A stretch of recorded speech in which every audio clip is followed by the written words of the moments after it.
Sampurasun. Balik lagi bersama gue di sini di channel Korek Misteri.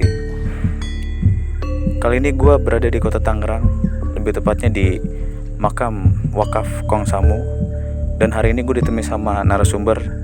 Ada Mas siapa namanya? Irfan. Ada Mas Irfan. Ayo Mas Irfan, lebih tepatnya mungkin kita nge-explore di sebelah mana yang ada tempat lebih ininya.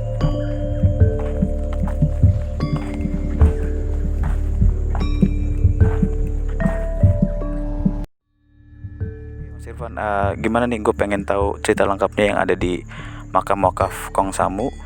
Kalau boleh tahu nih, di sebelah kiri kita nih apa nih Mas? Ya, jadi ini wakaf Nyai Keben ya, biasa saya panggil Nyai Keben karena ini nenek saya. Jadi salah satu orang yang dituakan gitu. Jadi zaman dulunya dia suka dimintai doa orang gitu. Jadi salah satu orang yang rajin ibadah gitu. Berarti posisinya yang makam sebelah kiri kita ya? Warna putih ini. Dan sebelah sana itu ada wakaf suaminya gitu. Jadi itu Kong Samu yang punya wakaf ini. Gitu. Berarti ini Kong Samu dan ini istrinya Nyai Keben. Kalau boleh tahu di sini tuh ada urban legend tersendiri nggak? Maksudnya ada cerita-cerita apa gitu selain tadi ada makam dari Kong Samu dan Nyai Keben? Gitu. Jadi dulu saya sempat ngalamin sama Nyai saya, diceritain waktu saya kecil gitu. Jadi di sebelah sana itu ada makam Bapak Mulia Kadam gitu. Dan Nyai saya pun dulu belum ngalamin, sebab dapat dari mimpi gitu. Karena itu urusan Nyai saya lah. Gitu. Jadi di sana itu ada Bapak Mulia Kadam, dia itu sesepuh dari Cirebon gitu. Itu di mana tuh posisinya itu Mas Irfan? Di sebelah sini makamnya. Berarti ini makam dari Bapak Mulia Kadam.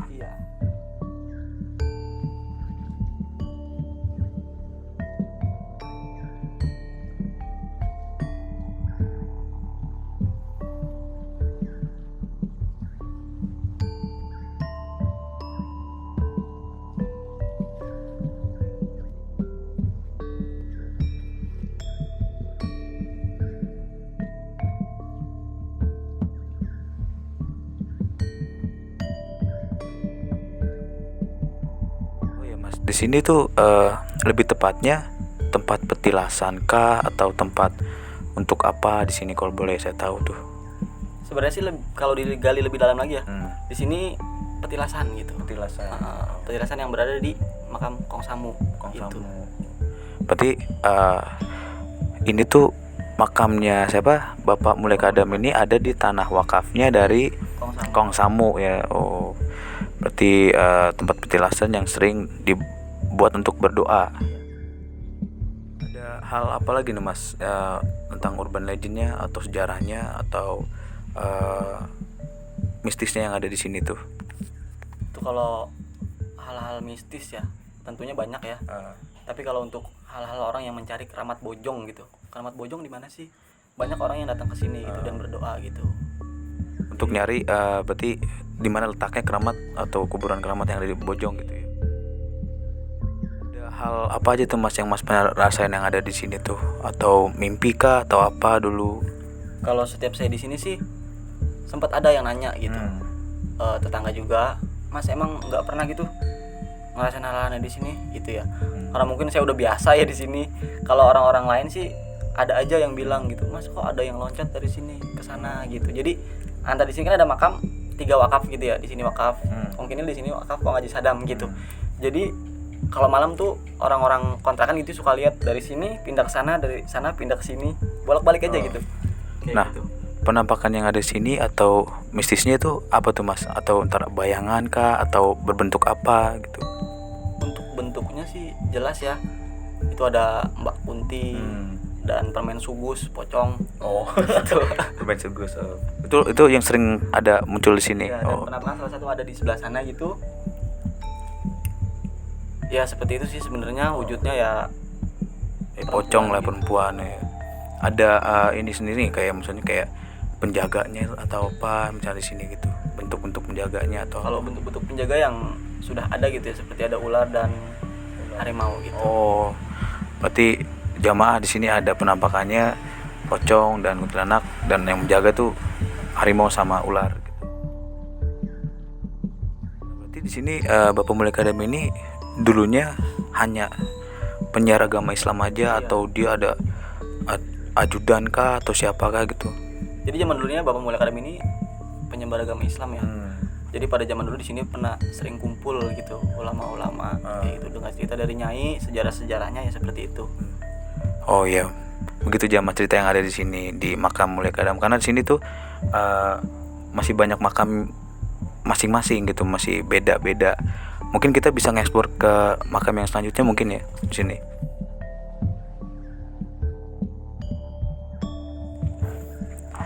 Nah, ini apa nih Mas? Kalau ini makam ini. Karena sebenarnya kan ini wakaf keluarga ya. Jadi ini makam keluarga gitu. Jadi kayak itu ibu saya dan ini bapak saya dan itu cing-cing saya gitu. Berarti ini makam dari orang tua Mas sama keluarga ya. Sama di sini sama juga nih. Ada cucu, ada anak dan keluarga gitu. Berarti di sini makam wakaf sama saya Bapak Mulia Kadam yang penyiar agama itu. Tadi kan Mas bilang di sini ada kayak sosok atau penampakan gitu. Itu kalau boleh saya tahu tuh posisinya di mana tuh Mas? Kalau untuk penampakan ya banyak ya sebenarnya. Kayak di sana tuh di pohon kapuk itu di sebelah sana itu ada pocong. Kadang orang-orang kontrakan sering lihat gitu. Dia ngegantung kayak gitu. Nah, kalau salah satu di sini nih banyak orang yang sering lihat ya. Kadang ada yang lewat. Ada yang lihat gitu. Nah, di sini sosok perempuan gitu. Perempuan. Wah. Jadi di sini jamaah ada sosok si perempuannya tuh ada di sini. Mungkin lagi ngeliatin kita mungkin. Yang di pohon kapuk itu tadi pocong itu ya, berarti. Oh gitu.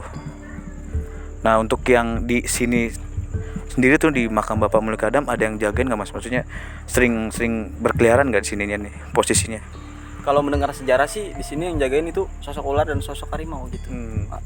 Sebab sering nampakin gitu. kalau untuk nampakin jarang ya, cuma orang-orang tertentu aja yang bisa merasakan gitu. Jadi begitu jamaah yang ada di sini. Penghuninya tadi Mas Irfan sebutin, dari sosok pocong, terus kuntilanak, sama ular dan harimau gitu. Oke jamaah, sekian tadi tempat kita mengeksplor di makam wakaf Kong Samu, dan situ juga ada makam penyiar agama Bapak Mulia Kadam. Nanti mungkin kita lanjut di expose atau podcast selanjutnya di channel Korek-Korek Misteri. Jangan kemana-mana, tetap di Korek-Korek Misteri. Masuk.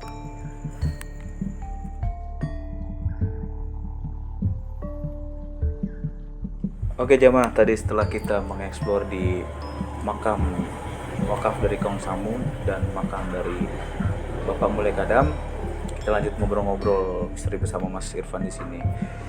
Iya Mas, kalau boleh tahu nih saya mau nanya, warga sini tuh sering diganggu nggak, atau misalnya ada yang gimana, kejadian apa gitu di warga sekitar? Kalau untuk warga sini sih nggak pernah diganggu gitu ya. Paling orang-orang yang lewat gitu kadang suka memang melihat gitu. Oh, temen hanya sekejap aja gitu. Iya ya? gitu. Kejadiannya tuh lebih seringnya maksudnya ada hari tertentu nggak, misalnya kayak itu kan makam tilasan ya, berarti kayak orang berdoa tuh sering hari malam Jumat atau malam apa gitu, kalau Mas tahu? Kalau untuk kita sih di sini biasanya malam Jumat sih ada pengajian di situ, kirim doa, kirim hadiah. Berarti ada malam rutinnya ya? Iya. Kalau untuk biasa-biasa hari-hari besar Islam gitu kayak bulan Mulut atau Maulid gitu, bulan Suro, dan biasanya sih hari-hari besar Islam gitu. Banyak nggak kayak dari warga atau orang-orang sekitar atau orang-orang dari luar daerah datang kemari minta sesuatu atau apa gitu? Untuk dari orang-orang luar sih pernah gitu ya, cuman nggak sering, memang tidak diumumkan gitu. Kayak gitu. Emang bukan kayak untuk misalnya ada kayak minta wangsit atau apa gitu? Kalau untuk itu sih dilarang gitu. Oh, dilarang. Paling kalau memang jika dia mau mendoakan, mau ziarah, silahkan gitu. Tapi kalau untuk meminta yang tidak, ya emang nggak boleh gitu. Nah, di tempat tadi kita ngeksplor, ada nggak Mas, maksudnya kejadian-kejadian apa gitu tadi dari depan terus kita sampai kemari? Jadi kalau zaman dulu kan di situ jarang lampu ya, minim lampu. Dan dulu di situ banyak pohon besar gitu. Jadi zaman dulu banyak orang-orang yang diganggu. Ada nggak Mas cerita-cerita mistisnya yang tadi tempat kita ngeksplor gitu, dari jalan ke sana terus kemari? Kalau untuk cerita mistisnya sih ada beberapa ya gitu. Jadi dulu kan minim lampu. Pas itu juga pas saya masih kecil gitu. Karena minim lampu, banyak orang-orang dulu yang lewat, entah dari sana mau ke sini atau dari sana mau ke sini gitu. Banyak yang diturunin sosok kuntilanak atau pocong gitu. Nah, itu lebih menimpanya tuh ke warga atau ke misalnya kayak kan banyak pedagang tuh, apa pedagang gitu yang sering diganggu? Karena dari tadi kita ngeksplor atau saya kemari banyak tukang dagang kan gitu. Untuk warga sih jarang diganggu ya, sebab yang diganggu itu orang-orang lewat yang suka disengin. Bahkan sempat dulu tukang nasi goreng lewat gang sini gitu. Jadi tolong sosok pocong. Dan gerobaknya ditinggal sampai pagi. Baru diambil sama dia. Ya, karena mungkin takut ya dengan sosok. Kalau Mas sendiri tuh di sini sebagai apa tuh Mas? Kalau saya cucunya Kong Samu. Cucu dari Kong Samu. Berarti masih ada keturunan darah dari Kong Samu. Iya. Kalau dari Bapak Mulya Kadamnya nggak ada? Nggak ada. Kayak gitu. Jadi memang sebelum nyai saya ada, makam itu sudah ada. Udah ada ya. Berarti ceritanya di sini urban legend-nya tuh makam dari Bapak Mulya Kadam jamaah. Kita kemari itu kita melakukan izin juga ya Mas. Izin juga, terus kita berdoa juga untuk yang di sekitar, untuk Kong Samu dan keluarga dan Bapak Mulya Kadam. Gitu. Oke jamaah, setelah tadi kita mengeksplor di makam dari Kong Samu dan keluarga, dan ada Bapak Mulya Kadam juga, salah satu penyiar agama yang ada di Banten atau daerah sini. Terima kasih sebelumnya yang sudah menonton atau mengikuti channel kami. Terima kasih juga untuk Mas Irfan atas informasinya dan semuanya yang ada di sini. Jangan lupa untuk para jamaah di like, subscribe, dan komen agar channel terus berjalan. Sampurasun.